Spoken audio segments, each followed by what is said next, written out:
Okay, so if you're listening to this and it's Thursday, February 5th, 2026, I'm going to guess you started your morning by looking at your phone, wincing, and then maybe thinking about just deleting your finance apps. Yeah, ideally before the first coffee. That's usually the safer bet.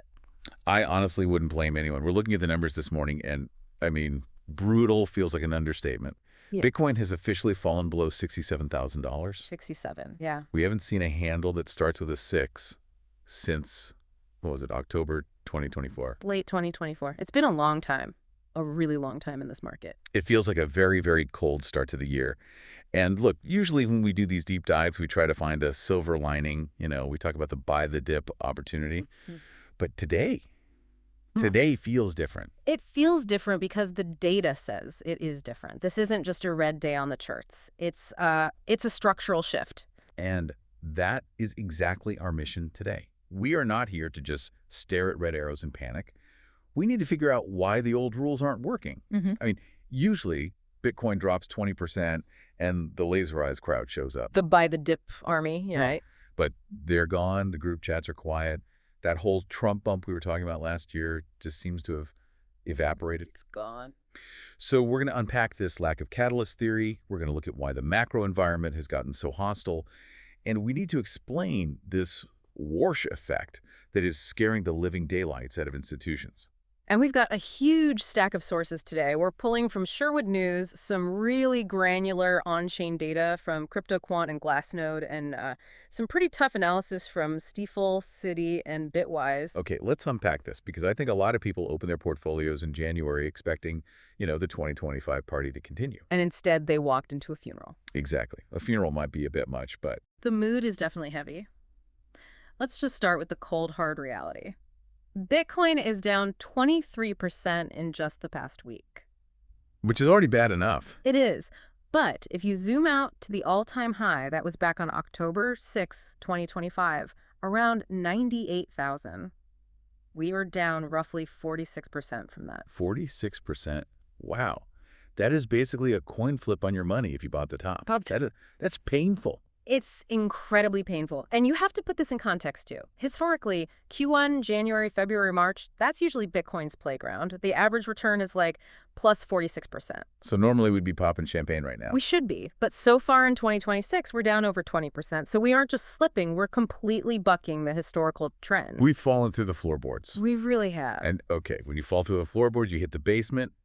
Have we hit the basement yet? Well, the analysts at Stifel put out a note on Wednesday, and you might want to sit down for this one. Yeah, oh. They're suggesting a potential low of $38,000. $38,000. That feels like a lifetime ago. That's pre-halving numbers from 2024. It is. And the on-chain data from CryptoQuant is confirming this isn't just a standard correction. It's what they're calling a change in regime. A regime change. That sounds almost political. In market terms, it means the entire trend has officially flipped. Bitcoin has broken below its 365-day moving average for the first time since March of 2022. March 2022. I remember that. That was the start of the last big crypto winter, the long freeze. And this data point is actually statistically worse than the start of that winter. Since we broke down, we've seen a 23% fall in just 83 days. So it's sharper.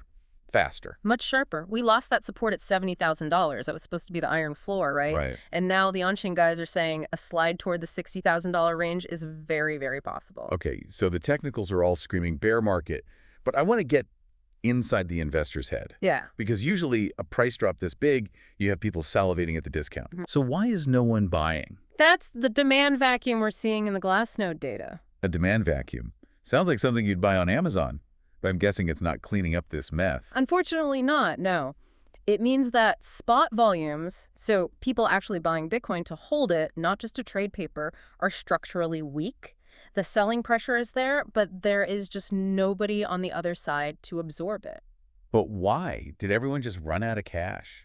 That's part of it, for sure, but it's also psychological. The sentiment has completely shifted from distribution, where the big guys sell to retail, to a full-on reset. A reset. Yeah, Nick Puckrin from Coin Bureau made a great point about this. He said this kind of transition takes months, not weeks. The post-election euphoria from last year, it's officially dead. We have to talk about the hangover, right?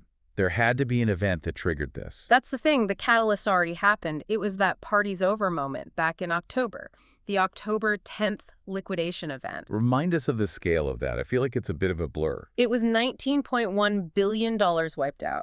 19 billion. An event like that, it leaves a scar on the market's memory. The best analogy is a massive party where the music just stopped cold on October 10th. Okay. But the guests, the retail investors, are only just now realizing the punch bowl is empty and someone turned on the bright lights. And the floor is all sticky. Exactly. Yeah. The market is still trying to process that liquidity shock. You don't recover confidence quickly after losing $19 billion in leverage. Speaking of confidence, let's pivot to politics. Because for most of 2025, the whole narrative was the U.S. is finally pro-crypto. We had the election, the promises. But here is where it gets really interesting, or maybe terrifying, depending on how heavy your bags are. Let's talk about the Warsh effect. This is, in my view, the single most critical piece of this puzzle. Everyone is staring at charts, but the real story is in Washington, D.C. It's President Trump's nomination of Kevin Warsh as the next Fed chair. Okay, wait. Let's pause on Warsh, because usually when the market hears Republican appointee, the algorithm thinks business-friendly, pro-growth, line goes up. Right, that's the instinct. So why is Kevin Warsh scaring the crypto market so badly? It's a great question because it's so counterintuitive. You have to understand that for the last, 10 years, crypto has basically been an index of global liquidity. When money is cheap, crypto flies. Precisely. It floats on an ocean of cash from the Fed. But Kevin Warsh, he doesn't believe in the ocean. He wants to drain the pool. He is ideologically a minimalist. Aurélie Berthier from Nansen pointed this out. Warsh believes the Fed has gotten way too involved in the economy. He wants to shrink the balance sheet. That's quantitative tightening, QT. And he wants to stop intervening unless there's a world-ending crisis. So he wants to kill the Fed put. He wants to kill the Fed put, exactly. And for listeners who aren't finance nerds, the Fed put is basically this idea that if the market crashes too hard, the Fed will just rush in with cheap money to save it, right? Right. It's the safety net. And Warsh is on the record saying, if you make a bad bet, you lose your money. We are not here to save you. For a risky asset class like Bitcoin, which has lived on that safety net of liquidity, that is a terrifying shift. It's not just a policy change.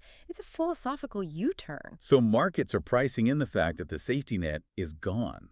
That's what the analysts are saying. That is bearish crypto. And this is happening right as we have this potential AI bubble looming over the whole tech sector. And that's the macro link. David Seymour from Wave Digital Assets has been warning about this. The correlation between tech stocks and crypto is still incredibly high. They move together. They do. So just think about this scenario. The AI bubble pops, maybe NVIDIA misses earnings or something. If the NASDAQ Q drops 15%, Bitcoin isn't just going to drop 15%. It's like a levered bet on the NASDAQ Q. Exactly. Seymour's estimate is that Bitcoin could drop 30% in that scenario. You've got the situation where global instability, new tariffs, weakening labor markets, it's all just crushing risk appetite. Right. You just don't buy speculative assets when you're worried about the global economy and you know the Fed isn't going to be there to backstop you. It's a perfect storm. And speaking of being stuck, let's talk about the corporations. Because 2025, last year, that was the year of the digital asset treasury, right? Everyone wanted to be the next MicroStrategy. It was the big trend. We call them DETS, digital asset treasuries. Companies putting Bitcoin on the balance sheet, hoping to boost their stock price. But right now, it looks like a trap. And the numbers are just staggering. The top 100 public treasuries hold 1.13 million Bitcoin.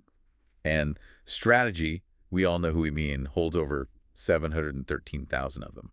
But here's the real risk. It's not necessarily the giant strategy firm that analysts are worried about. They have the capital structure to hold through the pain. It's the copycats. It's the copycats, exactly. Justin Dienethan from Arctic Digital highlighted this. It's all the smaller players who bought huge stacks of Bitcoin but don't have the same conviction or, the same cash flow. Okay, explain this death spiral concept to me. I keep seeing that term thrown around.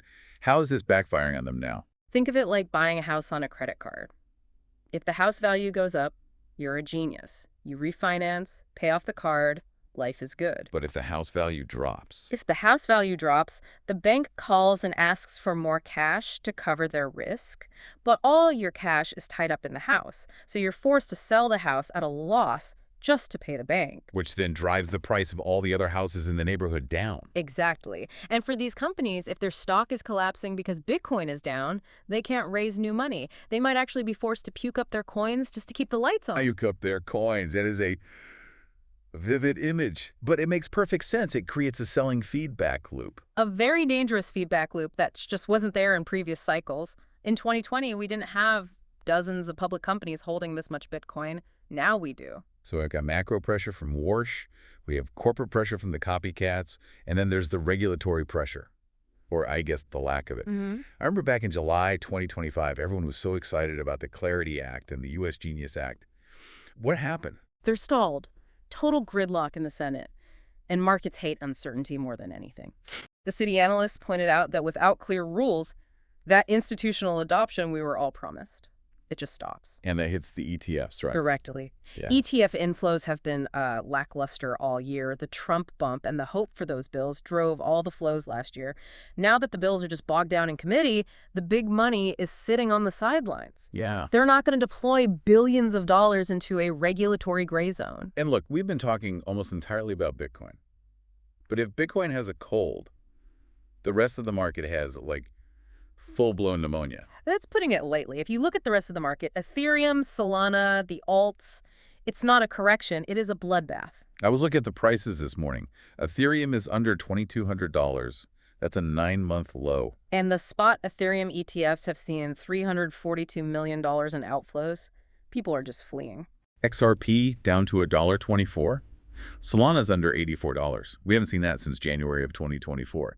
Dogecoin is at 9 cents. The total crypto market cap has plunged down to $2.35 trillion. Just remember, in October 2025, it was at $4.4 trillion. Wow. That's nearly half the value of the entire industry, just gone in a few months. And on Ethereum specifically, it feels like there's a bit of an existential crisis happening too, isn't there? Yeah, Vitalik Buterin made some comments recently that really didn't help the sentiment. He basically said the original vision of Layer 2s no longer makes sense. Oof. That's not what you want to hear from the founder. No, not when the market is crashing. It adds so much anxiety. And it all ties back to that Warsh effect. When the money dries up, people don't just sell the safe stuff. They dump the riskiest stuff first. A flight to safety. Exactly. And right now, compared to Bitcoin, everything else looks like an incredibly risky bet. So, yeah, what does this all mean? We have across the board, the question everyone is asking is, how do we get out of this? Where is the savior? And this raises the most important question. What pulls us out? And the hard truth, according to all the analysis, is that we are just lacking catalysts. The old stories aren't working anymore. No. I mean, think about the narratives we always rely on. Digital gold. Well, actual gold rallied recently, and Bitcoin didn't follow, so that correlation is broken. Okay. The halving. That's in the rearview mirror now, the debasement trade. With Warsh coming in to tighten the Fed and stop printing money, that narrative is incredibly weak. So we need something totally new. We need something concrete. Vasily Shilov put it best. He said, we don't need more speculation. We need facts. We need a clear Fed pivot, which is unlikely with Warsh. Right. We need a massive rebound in ETF inflows, or we need some kind of tangible progress on a U.S. strategic Bitcoin reserve. A strategic reserve. That feels like a pretty long shot, given the gridlock we just talked about. It's a very long shot, and that's why most experts, Seymour included, think this is going to take 3 to 6 months to play out. We are in defensive mode. The market is fleshing out all the excess. So for the listener who's hoping for, a quick V-shaped recovery, don't hold your breath. I would not hold my breath. The key support levels, like $70,000, failed. The spot buying is thin.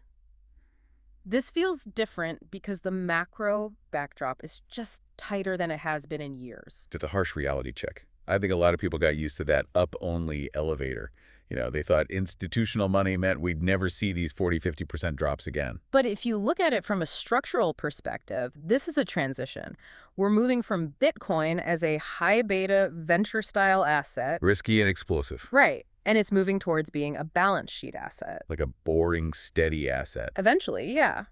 Which implies lower volatility in the long run. But right now, to get there, it means we have to flesh out all the leverage and the speculators. It's painful, but it might be necessary for the asset to mature.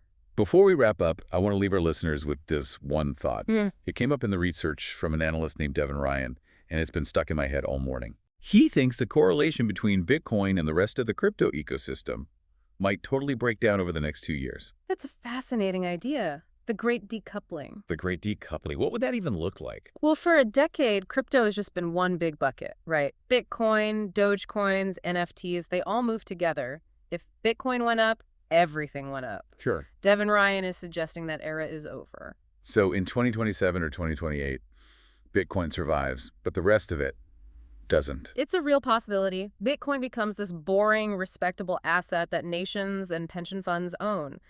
But the thousands of other tokens, without that free-flowing Fed money to prop them up, they might just starve to death. A pretty sobering thought. The casino might be closing down, leaving only the bank open. It is certainly looking more and more like a winner-takes-most scenario every single day. Something to think about while you're waiting for those charts to turn green. Keep your eyes on the long term, watch that $60,000 level, and we'll catch you in the next deep dive. Stay safe out there.